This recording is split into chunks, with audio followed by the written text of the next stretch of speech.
और अब बात करेंगे झारखंड के मुख्यमंत्री रघुबर दास की। आज कटिहार के महेश्वरी एकेडमी के परिसर में झारखंड के मुख्यमंत्री रघुबर दास का आगमन हुआ।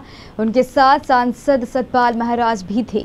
रघुबर दास ने महेश्वरी एकेडमी के परिसर में जनसभाओं को संबोधित करते हुए कहा कि झारखंड में पिछले 10 महीने भाजपा की सरकार आई है।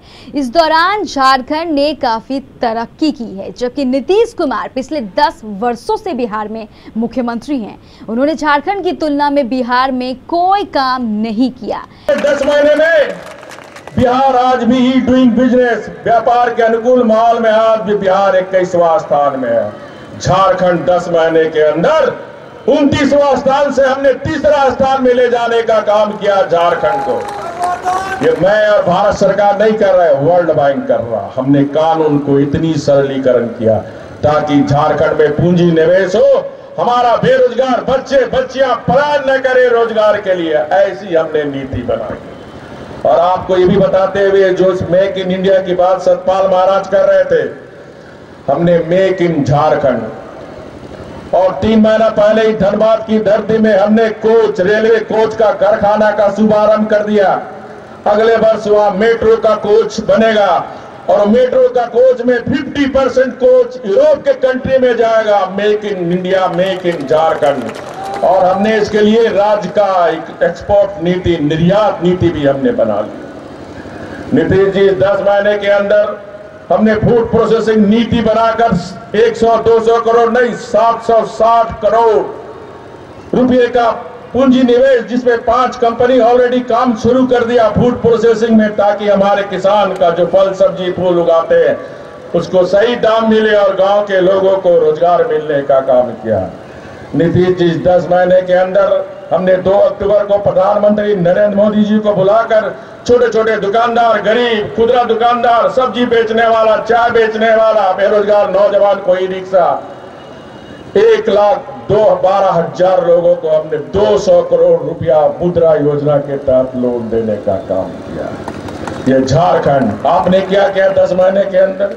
किस सब्जी वाले को लोन दिलाया, किस फल वाले को लोन दिलाया, कुछ चाय वाले को लोन दिया, कुछ खुदरा दुकानदार को आपने लोन दिलाया। इस अवसर पर मौजूद सांसद सतपाल महाराज ने भी नरेंद्र मोदी को भारत का सर्वश्रेष्ठ प्रधानमंत्री बताते हुए बिहार के विकास के लिए भाजपा की सरकार को अत्यंत आवश्यक बताया।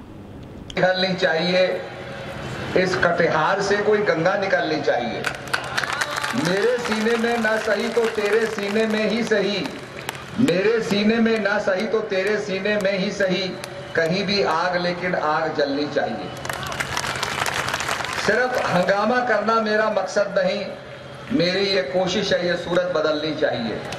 और इस सूरत को बदलने के लिए आपके बीच में हम आपसे आग्रह कर रहे हैं कि भारतीय जनता पार्टी को यहां से जिताइए और विकास का मार्ग प्रशस्त कीजिए। होती थी बिहार में जो सरकार आती थी, केंद्र सरकार के विरोध में होती थी, केंद्र सरकार से मदद नहीं मिलती थी। आज आपके हाथ में ईवीएम का वो बटन है, आप कमल छाप बटन को दबा करके बिहार को विकास के मार्ग पर प्रशस्त कर सकते हैं। जो केंद्र में सरकार भाजपा की है, अगर बिहार में भी भाजपा की सरकार बन गई तो बिहार का तेजी से विकास होगा। इस जनसभा को विधायक तारकिशोर प्रसाद ने भी संबोधित किया। श्री प्रसाद ने सबका साथ सबका विकास का नारा देते हुए लोगों को बिहार में भाजपा सरकार बनने के गठन का दावा किया और पूरे क्षेत्र में मतदाताओं के बीच में एक उत्साह का माहौल है। आम लोगों ने एक मन बना लिया है कि इस बार बिहार में नरेंद्र मोदी जी जो भारतीय जनता पार्टी के हमारे यशस्वी प्रधानमंत्री के रूप में केंद्र सरकार के मुखिया हैं और इस बार बिहार में भारतीय जनता पार्टी और एनडीए की सरकार बने, ये लोगों का मन बन चुका है। मैं लगातार जनसंपर्क में हूं और लोगों ने ये ठान रखा है कि कटिहार जो विगत 7.5 वर्षों में हमने कटिहार के विभिन्न क्षेत्रों में विकास का जो एक आयाम खड़ा किया, वो आगे भी लगातार चलता रहेगा। और बिहार में जब एनडीए की सरकार बनेगी तो बेहतर ढंग से हम कटिहार के विकास में हमारी अग्रणी सहभागिता भी होगी।